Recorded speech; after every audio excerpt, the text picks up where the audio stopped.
Chinese, by all the other groups in the world, because we have never fought the enemy.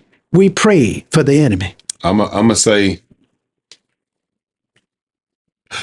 up until now, I think the strategy of fear, verbally and physically, and verbal, visual fear, has been put on us. And I'll say, we had, before television, let me say that, we had those kings, Malcolm X, those people of courage, Abernathy's. We had those. Even some of our recently deceased, John Lewis. I'm not talking about the who I sees now. Not talking about them. The appearing to have learned to play the game, and the strategy has changed. And I'm not seeing a thriving community. I'm not seeing a prospering effort to correct the situations in the community from the leadership that we considered our leadership, I'm going to say. I'll say now we have to do something different. Of course. What you suggested about going to the college and finding that student who's in there to make change and save them from corporate monies and debts and problems. And internships and internships and stuff, saving them from that. I love that strategy. I'm definitely going to remember that forever. Finding those preachers who are actually doing the right thing, who want us to do the right thing, trying to get those persons of God and faith, regardless of religion and faith, who understand that the Creator is the Creator, and loving one another is the important part. Bringing those things in to keep them from being tempted by the evil side, or the wrong side of capitalism, as you call it. Because I'm a roll with the capital side.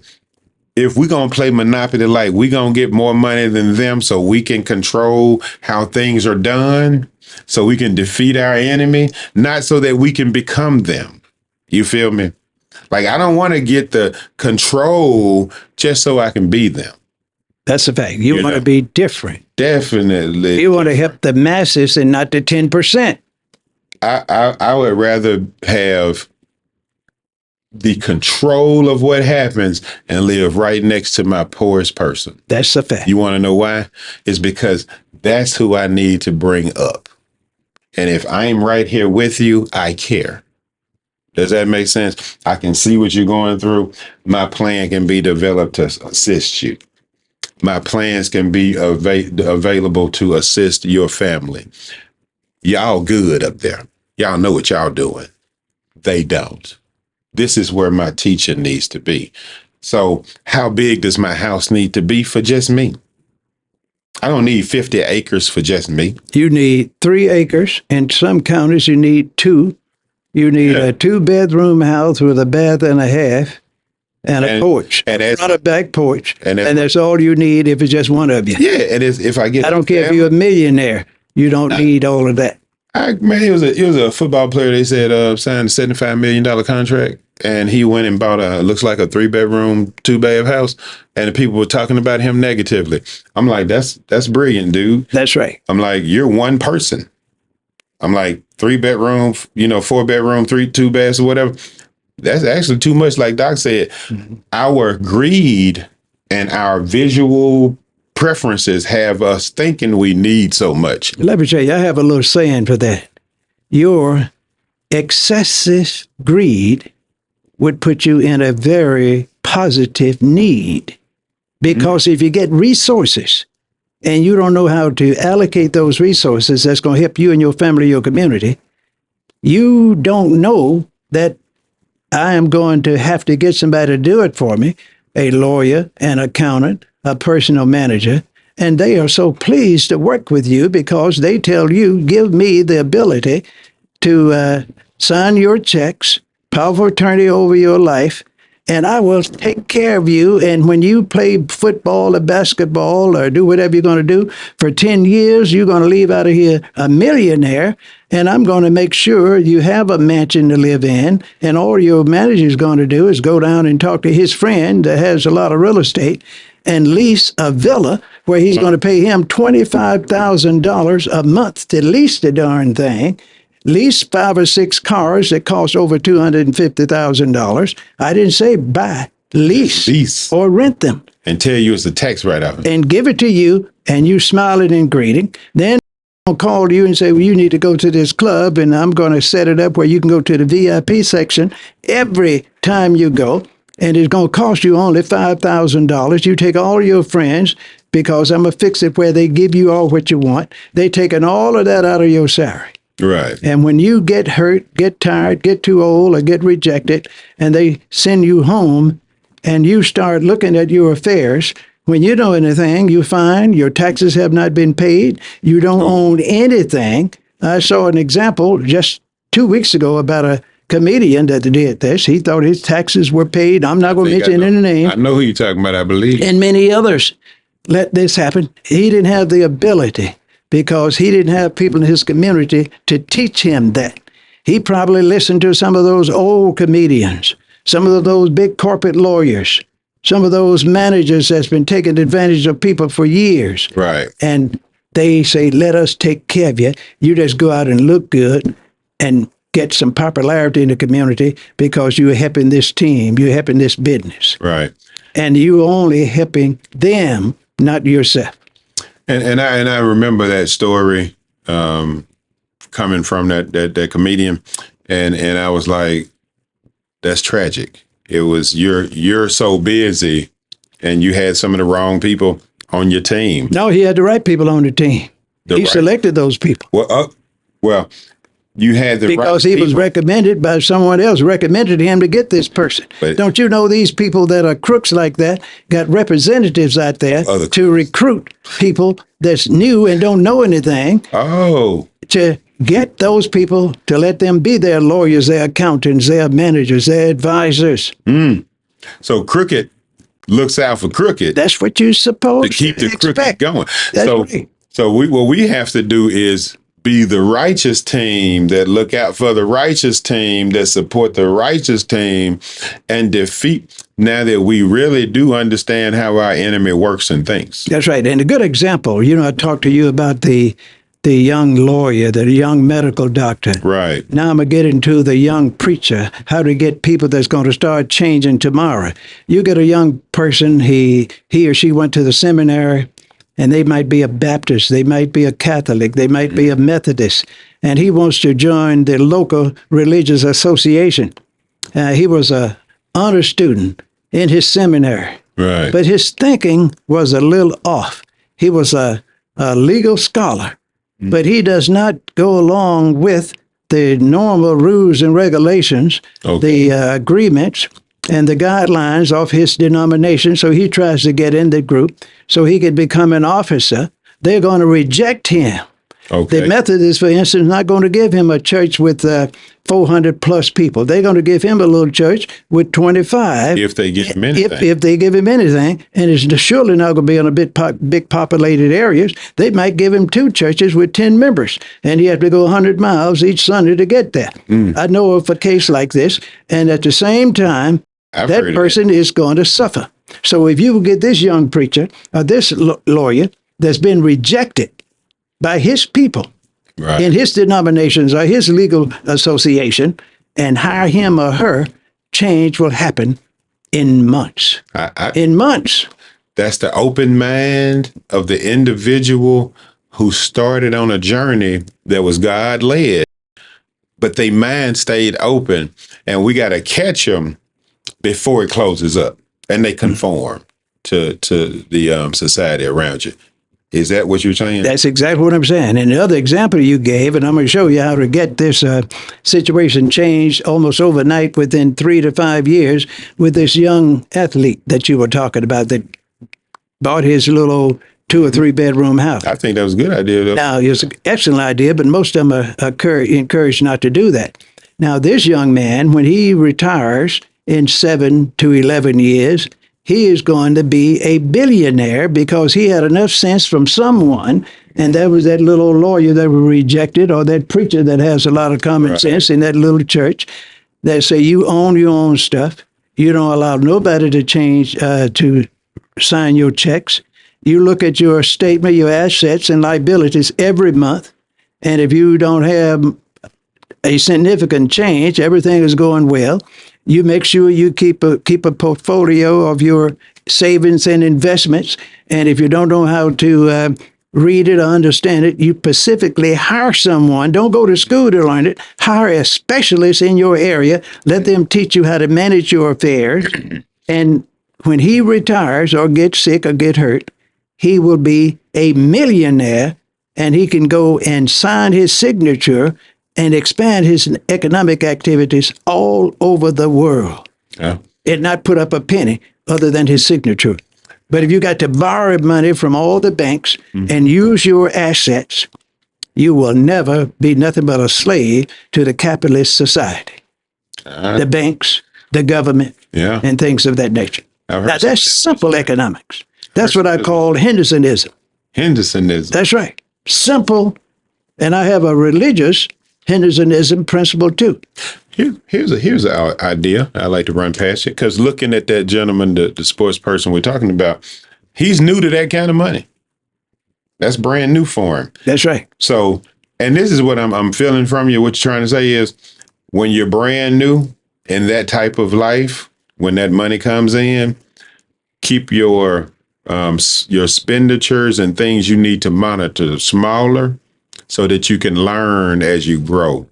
When you get a large amount, you don't need an accountant over here that's understand the game, and another person over here and another person over here, and all these different things going on that you can't monitor. And you new to this. Right. Let me tell you what happened to this young person. I don't even know who you're talking about, but this is probably the scenario that he went through. This young man had a mother and a father, or grandfather or grandmother, that taught him these things when he was a young boy. Just because he was a good football player in middle school and high school, they said, if you don't make certain grades, if you don't do several after-school activities, if you don't join an academic society, if you don't make a B or better, if you don't make 25 or higher on the ACT, boy, you're not going to play the ball anymore, basketball, football, you're not going to be on a wrestling team. Yes, sir, money. Yes, sir, daddy. Yes, sir, grandmother. Right. And he got in there whether he wanted to do it or not. Even when his friends talked about it, he said, man, I can't go home if I don't take a B. You know, that kind of thing. Right. Say, I got to be in the glee club. I have to be on the debate team. Why you do that? I'm not on it. And I got a scholarship to Princeton.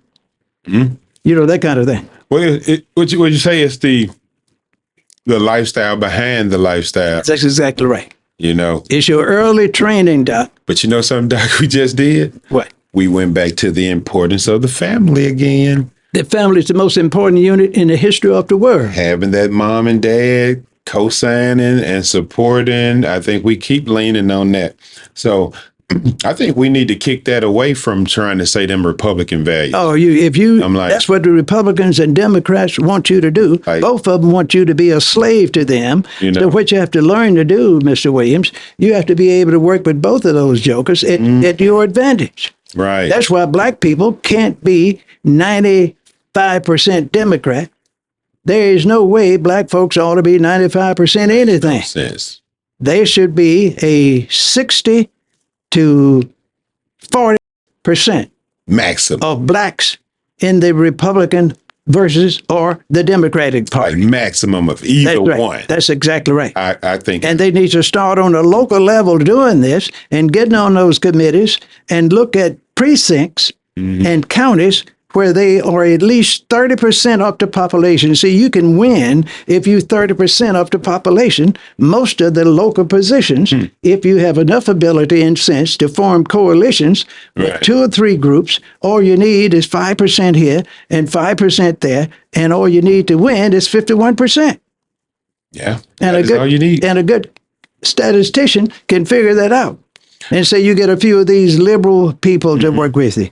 Get a few of these Hispanics to work with you. You don't need many, you need a few. Right. You need 200. Get a few of these extra liberals to work with you.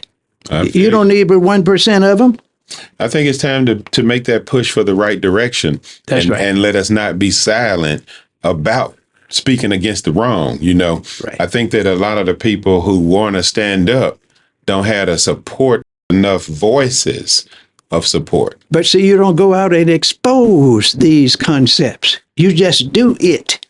You don't go around saying there ought to be at least 30% or 35% of folks in the Republican Party. Right. You just do it. Hey, let me jump in there for a second. I think if we look at some percentages for a second, because I like numbers too, they make sense to me.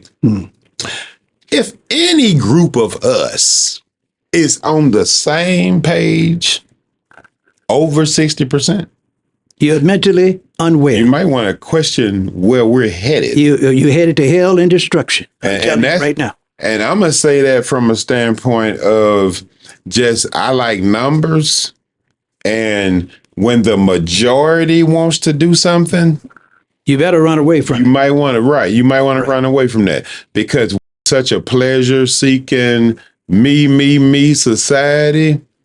I think when we start to cross that line, a threshold of 60%, I think we start to question, has anybody questioned what we're doing, or are we now sheepishly following? That's what you're doing. Like what you said is your head cut off. like our numbers in the Democratic Party Ridiculous. scream sheepish movements to me, because you trying to tell me we don't value family values? We don't. We do not value family values. No, we do. We do. Well, we do. That's what I'm saying. But I'm talking about the majority of us. Is it true? Are we sheepishly following that narrative to be a part of that team? You remember, we got to rescue these lawyers before they're on the team. Mm-hmm. Rescue those preachers before they're on the team. And the accountants. The good teachers. The guy that had a teacher. So we got to rescue these people too from that team, because if you telling me that the Democratic Party is going to say, we don't care as much about family as the Republican Party, and we lean into the Democrats, it is something extremely wrong. We need some helmets passed out in our community, Doc. Most certainly. Because these folks is damn near lost their mind. That's right. And the good thing about it, which is a reality, the Democrats and the Republicans, the Libertarians and the Independents are going to select people just like them in their thinking, in their mindsets, in other areas. Right. And they are going to promote and support those folks and put them in positions of responsibility and fight to keep those others out and criticize them in public. But if you don't know what they are doing, and they don't organize a county where they're in 30% of the population and win a position as a city councilman, an alderman, a county supervisor, and if you're not associated with those folks, you could be an independent, or you can be almost anything you want to be. Yeah. And you can win starting on the local level in your little county. All you do then is go to the next county, organize it, get a percentage of the precincts in the next county, and do the same thing. Keep your mouth shut and make it happen. You know what I think they've been doing to us? They actually tried to show it to us this last election, I think. Was it the last one? I'm going to say the last presidential, because we had, I think that was the same time we had the Herschel Walker was running. Remember? That was good. That was excellent. That was excellent. That was excellent. Excellent what? For the Democrats. Well, I'm going to say it was a sad day in politics. For black people throughout the world. It was a sad day. For me, what I look at now that we're having this discussion is they basically took our sheepish mentality that they knew that we had and tried to use it by saying, these people love celebrities. These dark-skinned people, they love celebrities. They do. Most of them do. They will follow them to the ends of the world. However, because both sides are the same. It's one bird eating at the same trough. But the problem here, light-skinned people love the celebrities too. Now, don't forget who Donald Trump is. right? But see, the thing You're is fired. that you all don't like to recognize.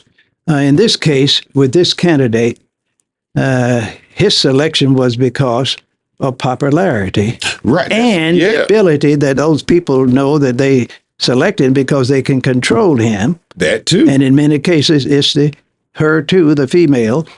They can control him, but the thing they didn't have enough black folks in the Republican Party at the time, along with the whites, to vote him in office, because there are some white folks that wouldn't vote for that candidate if they paid him.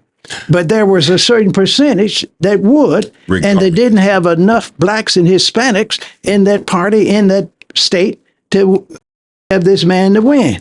Because I think we're just going that simple. We're going down that line. What they were banking on is we going down that line and hitting D every time. They going down that line and hitting R every time.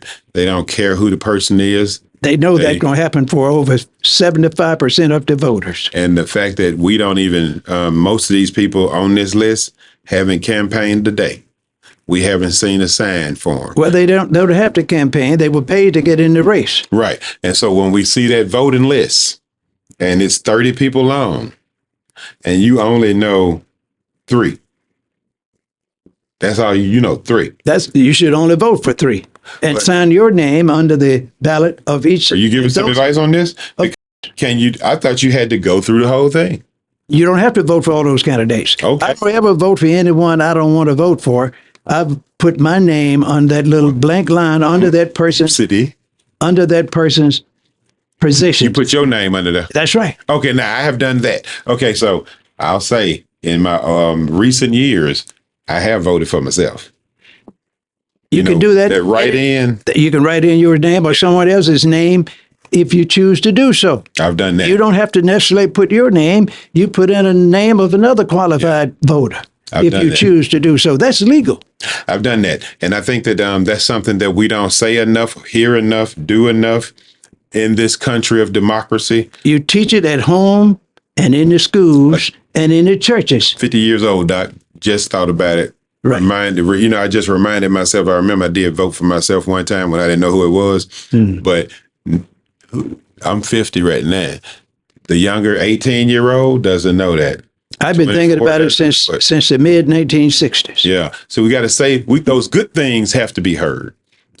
Those positive things have to be heard. We hear the negatives constantly, but those things that create the change that we need and take us in the direction we need to hear, I'm hearing, I'm so glad I'm talking to you today. I'm going to go to MC and I'm going to look, where's the law department? And find one of those young law students who wants to create a name for themselves in the future. And hey, can we let's file this lawsuit? Let's go get some practice. That's right. And say, we're going to support you. We're going to financially support you. Yeah. And say, I have a retired attorney. Yeah. He is a widower. He lives in a junior mansion. And matter of fact, he has a guest house in his backyard. Gracious now. And you say, I've talked to him, and he is going to let you have that house for $1 a month. See, you don't want to give anybody anything free. Say you pay him $1 a month. He's going to let you live there in his outhouse, and say he has several vehicles he doesn't use because medically he can't drive anymore. And he's going to let you have that Mercedes that he has to lock up in his garage. Right. And make those things that we have stagnant in life become beneficial and useful to somebody else. Exactly. And then he's going to tell him, since you're a young man, your job going to be so difficult, you're not going to have time to drive. And I have my young deacon or my young friends that's been my chauffeur or driver. They call it driver. Poor folks don't like to pretend they have a chauffeur. I have a driver, and he's going to take you somewhere or anywhere you need to go because he's on a pension. He is a former railroad worker. He's on Social Security. He has kept his health together, and he is available 24 hours a day. And he's also an elder to guide you through exactly right. situations and people you meet. He's not going to be taking him to clubs. He's not going to let him Keep him out of trouble. involved with what I call unscrupulous people. Right. And he's going to keep him away from people he knows that going to misguide him. And Right. he's not going to allow him to go in secret meetings with those kind of folks because he's going to be sitting right there. That's the agreement they're going to have before you get that boy in that position. I like the way you think, Doc. I like the way you planning. It's giving me a whole lot of brain going on up here because I'm like, that's the bridge that's missing. And all this can be done in a few years. Yeah, let's not put a time on God being able to make it happen tomorrow. Now, I know it ain't gonna be. you don't want to leave this in the hand of God. No. I'm saying everything's in God's hands. However, we are the works of God's hand. That's right. But see, You feel me? most of the people that can be the worker for the Lord is afraid to work because they don't want to be criticized and ostracized by the so-called dominant people in society. Well, if our voices are able to be heard, then they know they're not alone. And they can stand on the truth and the justice that they stand on because they know that maybe it's not a whole lot of y'all, but I know this one and this one and this one. It doesn't take but a few, and it doesn't take but 51% to win. But they say, Just a few. well, somebody said it's like if you really want to change the world or something, you only need 5% of the people or 15% That's all, of the people. or less. It all Yeah. depends on where you are. But they just have to get up and do it. You have to organize and not criticize Right. your enemy. See, that's what a lot of you all Criticize always part. criticizing You know something? your enemies. Thank you for saying that because that's the part that negates the spiritual law part of praying for your enemy. Right. You actually got the answers right there. You already had it. Organize, don't criticize. Now let's go back to the criticize part. Is remember when I was saying praying for your enemies? Right. All right, don't criticize them. No, you don't. So- You don't criticize. You pray. For them. And hey, no, I want you to No, you don't pray for them to be successful. That's for sure. no. Yes, you do. No, sir. Because see, here's the thing. That's the part of the trick in this gravity thing I was telling you about. Gravity gonna work. That's the part. Now, if work with me here, you got to don't criticize. That is the most important part of the praying for your enemies. Is if you can pray for them, doing unto others as you would have them do unto you, means not that I want them to get what they gave me. No, I want better for you than I received. Let me tell you, Mr. Williams. And I don't criticize them, Doc. Let me tell you I get where the mistake and where the God can evil point is in this analogy you're giving. Maybe I'm saying it wrong. When you pray for your enemy, you don't pray and say, I want my enemy to be treated like I ought to be treated. You Yes, you pray. You pray to your enemy, and that the Lord. You want the Lord to help you overcome your enemy, and not have him to treat your enemy as he's been treating you, and then punish him. Oh yeah, no. You don't do that. And you know something? I agree with that because I was praying this morning, and a part of that was God, do not allow them to have victory over me. Do not allow them to feel comfortable disrespecting your child. Don't have them celebrate in their misguided belief system. Do not allow me to feel this way because they think they celebrating. So if they are refusing to change, Creator, then I am all on board and expecting to have your justice put upon them. That's right. See, you have to understand. Remind them of who you are. Let me tell you the shortcoming of most people. They think the enemy is too powerful for them to overcome. I've learned in the 1960s that your enemy, whether it's a religious enemy, political enemy, or captains of industry, are usually a bunch of cowards, Man. and they believe in collective action. And I learned when I worked for the federal government that if you get these kind of folks and talk to them individually and tell them what you're going to do to them if they continue to do what they're doing to you and don't go out and publicize it, And then if they do it one more time, you do to them what you told them that you're going to do, and don't go and publicize it, they will relent. Huh? They will stop doing what they've been doing. They will tell their friends, don't mess with him. Yeah. Now, Think about the deacons of defense and those other people that used to march around with the so-called civil rights leaders in those nice suits and jackets and stuff, and had pistols and knives in the pocket and in the boots. But nobody said, we are carrying weapons. We are not going to defend this leader. And when the sheriffs and others knew about this in the community, they didn't bother those folks. But when they got to the point where they put their spies with their enemy, which were those people, men and women that was fighting for civil rights, so-called civil rights, they first had to put their spies in there, black and white. Yeah. And then they had to divide the people so they can say this person is an enemy to mankind, and get the blacks or the people that supported him to believe that, and get them fragmentized to the point where they only had about 40% support from the group that he was trying to help. And that's when you kill them. That's when they start spreading lies about you. So you can become weak in the minds of the masses, and then they can terminate you through assassination or poisoning, or put you in jail and give you a long sentence and let you stay in 15 or 20 years and eventually let you out when you catch cancer that they give you. Now, again, I can't unlearn what I've learned, no more than you can talk about something you don't know about.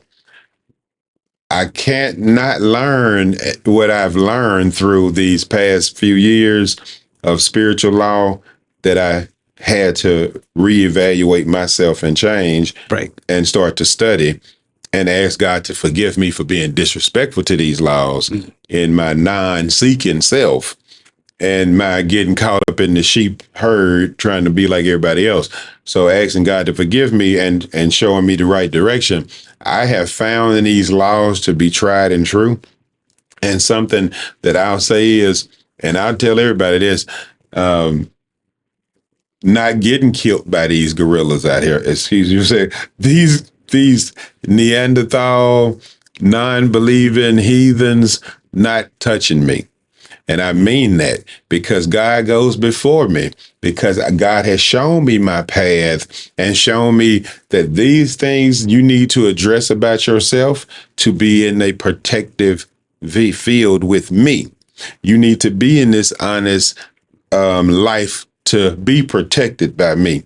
You need to pray like this and pray for those enemies, and then turn them over to me. Watch me get them. You're supposed to pray for those enemies, not to be successful against you. I know that, but I'm saying I'm praying for them. Like, get under the road with me here for a second, Doc. I'm praying for them, Doc, because God has made me fearful of the disrespect. God has me in fear of the disobedience. So my praying for them is, please don't let God kill you or destroy you. Please change your ways, because I know how God works. Our God will firstborn your kids. You feel me? God will send the angels of death after your family. See, what you're praying for in my case is, I'm praying that you please turn, because my God loveth me and will destroyeth you. And the thing that scares me the most is people don't understand how that works. Is, if you did it to me, you did, God can't teach you nothing by killing you. But God will take out your kid and put you on your knees until you repent of your sins. And if that didn't work, God will take out your wife. God will take out your mom. God will take out your entire family and leave you here like a Job until you repent. So the Job story is showing the strength of a man's belief and faith in God. However, those things are also showing you that these things can be removed from you and God knows all about it. There are methods we know not of at play. And God's justice, I am whole and tried and true. I've never tried to kill anybody. Can't be killed. I don't wish death on nobody. Can't be killed. My enemies will be defeated because they refuse to repent. And I feel sorry for them. You do. I do. I feel sorry that they refuse to repent. Why should they repent? No. I'm saying I feel sorry for them that they refuse to repent. They don't have no reason to repent. No, I'm saying that's not for me. My thing is, I know what's coming for you. And I feel sorry that you don't see it. Well, most of them don't see it and don't care because they don't fear God. Well, that's why I warn them. You all don't seem to understand that. Well, Those guys don't fear God. I get it. How would they fear God? But see, they create who God is. I didn't fear God until God gave me that fear. Mm-hmm. You feel me? You don't fear your parents if they never whoop you, do you?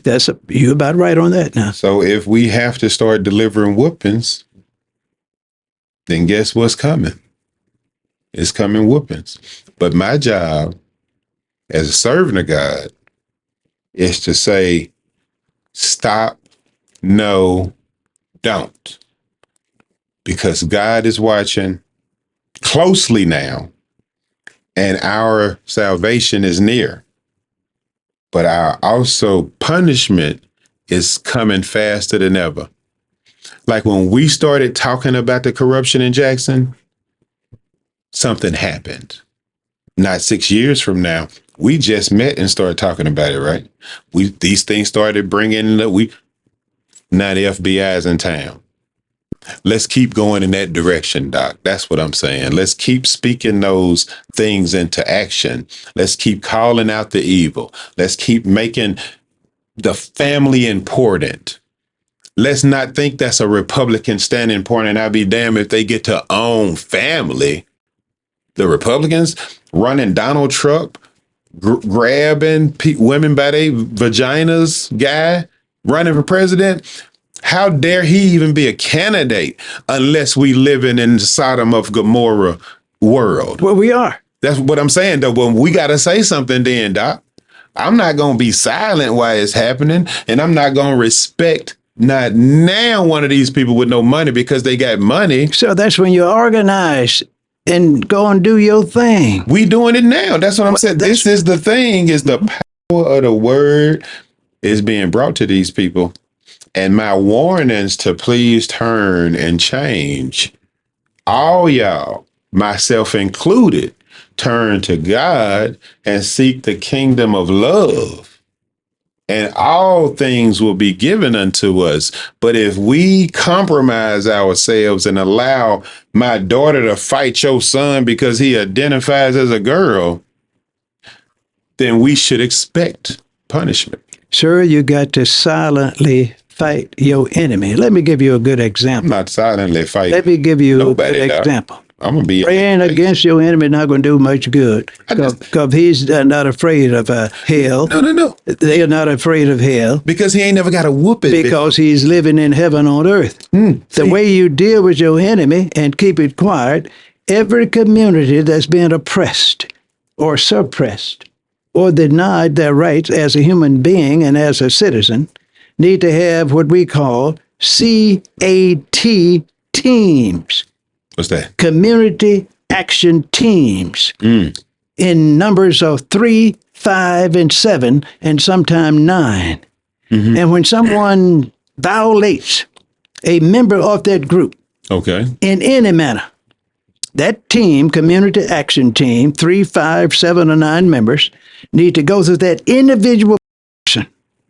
That's a sheriff, a member in the legislature, a corporate leader, and get a meeting with him one way or the other and say, this is what you have done. We want you to correct this. And we're going to give you 30, 60, or 90 days to publicly correct this. And if you don't, after 30 days, we're going to do this. After 60 days, we're going to do this. after 90 days, we're going to do the following. Okay. But you don't ever go and announce that you have met with this person. And your restrictions will be so difficult for him to adjust after you tell him what you're going to do, until he will become silent and stop doing that and pull his team together that he is responsible to and for, and say, we're going to have to stop doing this in this neighborhood. We'll stop framing this family or this group of people. So we're just going to have to stop. Why? We need to do it. Well, because we want to do right. We want to do right. And you don't have to get on the television, start praying over these people. You don't have to go to the Capitol and have a prayer in and pray against the governor, against the legislature, and all that stupid stuff. You don't have to have a march all downtown. Talk to the people that are causing the problem. Yeah. Because they know who they are. You know who they are. Secretly talk to them and say, now, you have accumulated these resources. I help you get them. You got to stop doing search in 30, 60, 90 days. Okay. That's what we want you to do. And if you don't, these are the consequences you're going to have to suffer.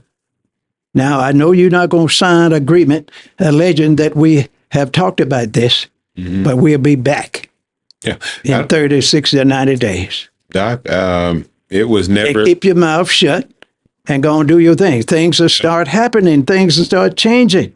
Now, the strategy you're talking about is in line with what I'm saying. I like the going to them and letting them know what they've done. I think we had a similar situation like that before, of course, where I've done that, and then didn't it work? And then we brought in some other people, and it worked. It worked, of course. But did it work? Sure, it did. Well, I'm gonna say, we found a resolution to our situation. That's what I'm telling you. Go to the enemy, now, and he or she will give you a resolution, right? Whether they like it or not. Well, I'm going to say the resolution didn't come from the enemy. It came from one of the people that were there hearing the situation. And currently, we don't know how the situation is working out because of the divide of the person that refused to change. It's going to work out well.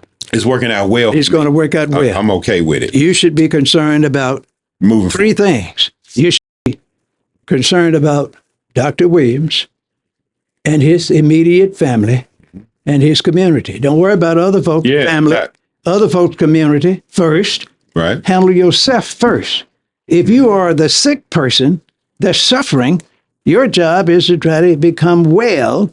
And you can't be running around here praying and hollering and shouting and rubbing oil on everybody else. Hell, you need to get yourself together first. Let me clarify that again, Doc. Okay. So one of the things I find that the religious community does that is a little strange to me is we're asking for things in a group. Now, correct me if I'm wrong, but it says, pray to thy Father in secret, and he will reward you openly. I know it says if 2 or 3 of y'all come together in my name, I am there with you. I look at these things and try to use a little discernment when it comes to the prayer part. Right. Go in the closet and pray. I think I've heard that said before. I've heard that. I've heard a lot of things. So that means God wants you alone. To some degree, when you're talking to me about things you want. So when you're like praying for your enemies, if it has something to do with don't make a fool out of me and punish them. No, you let them punish themselves. Well, yeah. By making them give up what they're doing against you. I want God to handle this so that I stay out of it. And I need to get that prayer right. You know, I might need to go into that closet and meditate for a while and pray and really seek the kingdom's understanding. And I need to do that alone. Now, if I'm doing something like sister is sick with cancer, then 2 or 3 of us come together and pray together for healness and wellness for another individual. See, I'm not praying to thy Father in secret and getting rewarded openly for myself. I'm praying with the group of people bringing the church to here so that we can see the healings of another individual. Let me tell you what you all do, Dr. Williams, that I don't do that is not that's not helping you. I do the secret. I don't mean you individually. Yeah. You all get a little old team together and go to this sister with cancer. No. And pray. Let me finish. I never did that. And pray over her and rub on her and give her some oil. And that poor woman is living alone, doesn't have a pension because she's only 40 years of age. Her husband left her for another young person when she got sick. Her kids are there trying to make it on their own. She has 3 kids. I'm just giving you an example. I understand. And you all going to pray for her and hoop and moan and groan and then walk away from her instead of you all saying how we are going to give her some money, how we're going to send someone to sit with her, how we are going to help her get some insurance, even though she's going to cost double or triple, and how we are going. That's the way we be a part of that. That's the way it happens every day. No, I said I wouldn't be a part of that. Well, I got sick once, and some folks came to me, hollered and shouting and moaning and groaning and shedding tears, running all around the room. Yeah. And then they fell down, and one got up, went in a purse, and got some oil and rubbed all around me, and told me I was healed. Hell, when I left there, I was worse off than before. Okay. Everybody who says they are running off demons will not be let in. We know them not, Doc. You don't say. We know them not. Those are false prophets. We know they exist. The entertainer, so to speak, of the gospel. Now, you can't be calling my healers false prophets. I'm saying, I'll tell you right now. Were you healed? Well, Okay. not exactly. Okay. So me personally, never claiming to be a healer. Okay. Now, if God directs me to lay hands on somebody, which has never happened, then I'm going to ask and seek prayer and meditation. Like, was something in my drink? Was something in my food? Let me ask and pray and meditate and ask God, what you want me to go and touch him? You want me to say, you want me to do this? Okay. Then I'm going to go. I may never tell you what I'm doing when I touch you, because I don't think God needed me to go and touch you for an hour and scream and hoot and holler and rub oil on your forehead. I don't think God needed me to do that. He doesn't. If God say, go over there and touch that person and heal them, then I'm going to go over there and say, how you doing? And then I'm going to say, thank you, God, for healing them silently to myself.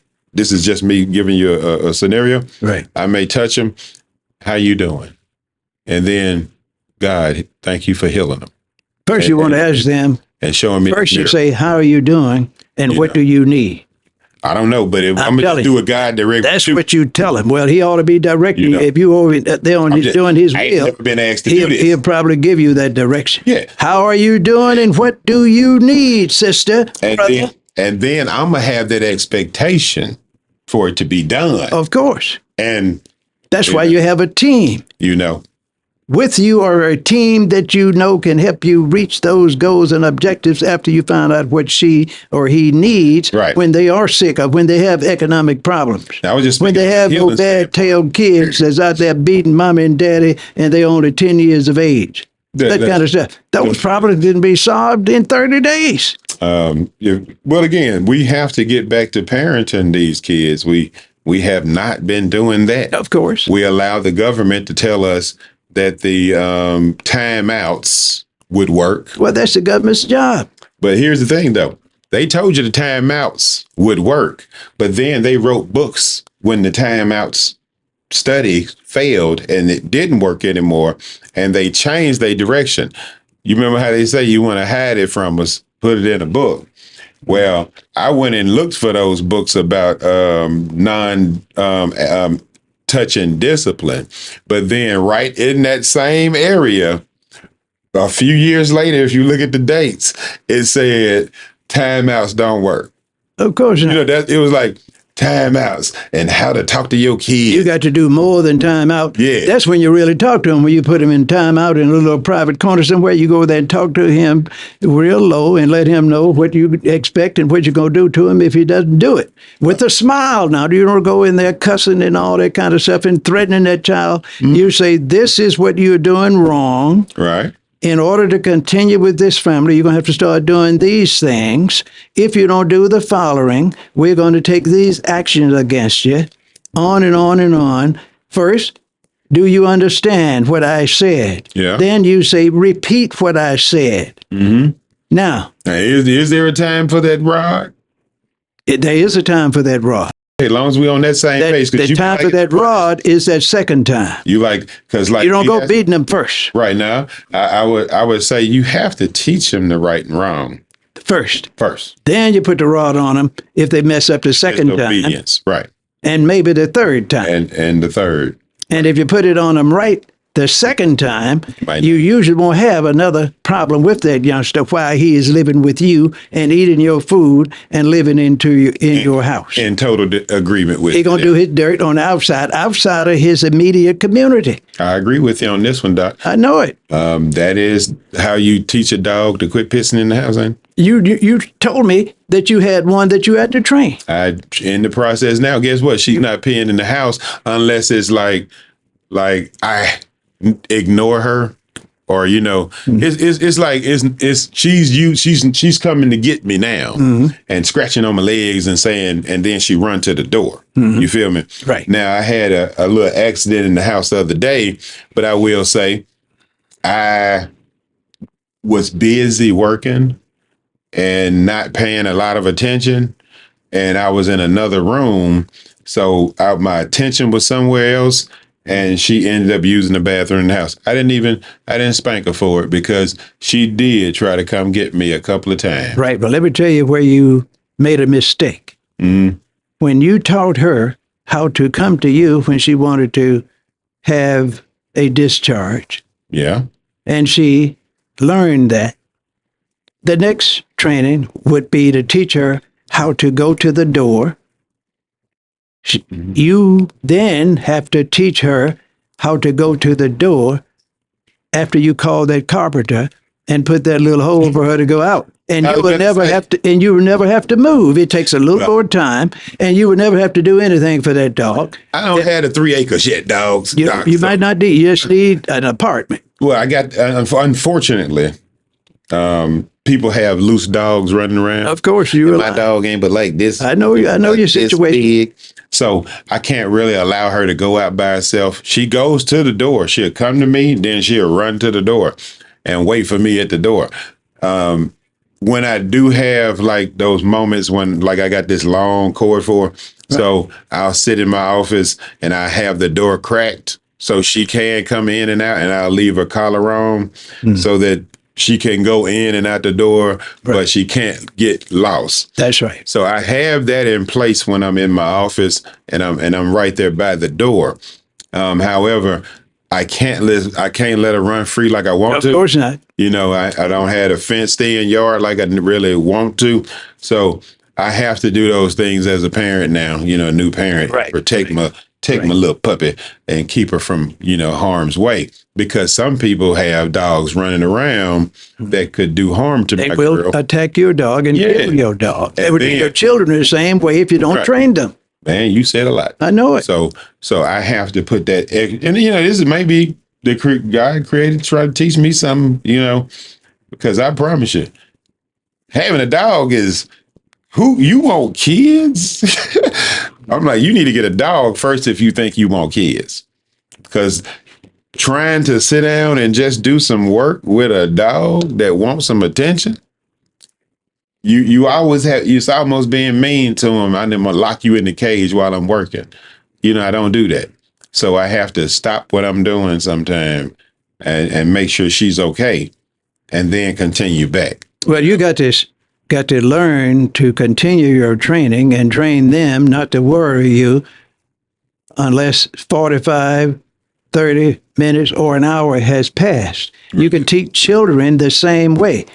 Mom or dad going to be back here in this corner studying or working or doing whatever. Right. Don't you bother me until that clock gets on that one up there. You teach them how to count. When that little hand get on one, you can come. You can, if you don't teach them anything, they will never know anything. Okay. Say, if you need them when it gets up there, Yeah. come and see mama or dad. Now, that's simple and elementary. Now, That's the way you do it, Doc. I'm telling you. I'm going to agree with you, Doc, because I'm going to tell you something. Sometimes I have to take the system home and go and edit a show, like today. Probably going to have to edit this one Of at course. home. I hope you do. Yeah, I'm gonna work on that from the house Of because course. it's a pretty long show too. It is. So I have, and this is the last time I did a show. I didn't say anything to anybody. I just set everything up and started my editing process. The dog left the room and didn't come back for 2 hours. That's the true story. I didn't even, now the first time I was at home editing, and maybe the second time I asked my niece to assist me and, keep her up here for me. That other time I just started working, and the dog saw me working, and I promise you, she disappeared. And then when I played it back, when I was finished on the speakers, that's when I saw her again. When I playing it back, that's when she came and was like, let's go outside. Well, see, she had been trained subconsciously by your inaction, and you didn't even know it. Right. So now you have to build on that and teach her how to go through that hole in that door that you're going to call that carpenter and have him to do, and have that collar on her and that long expandable cord where she can't go no farther than 36 inches from that hole in the door, and use a container or whatever you want out there and come back into the house. Right.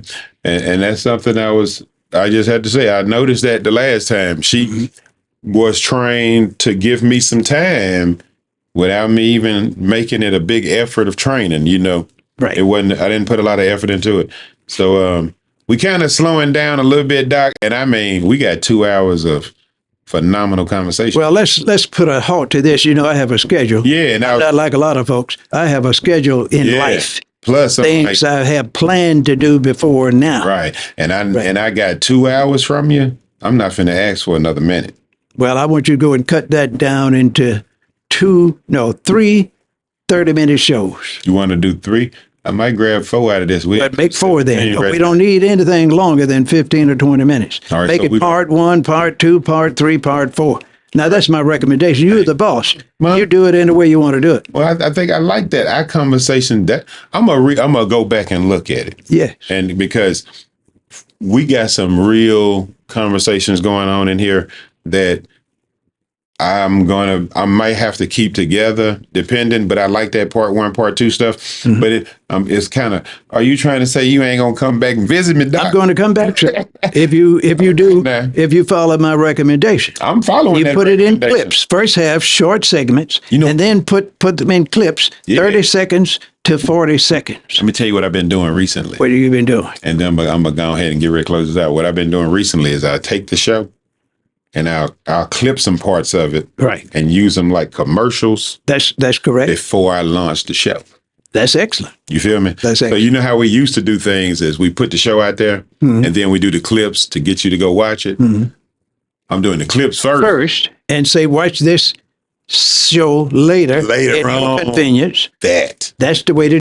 So what I'm doing now is this show won't launch until maybe Monday, Tuesday next week.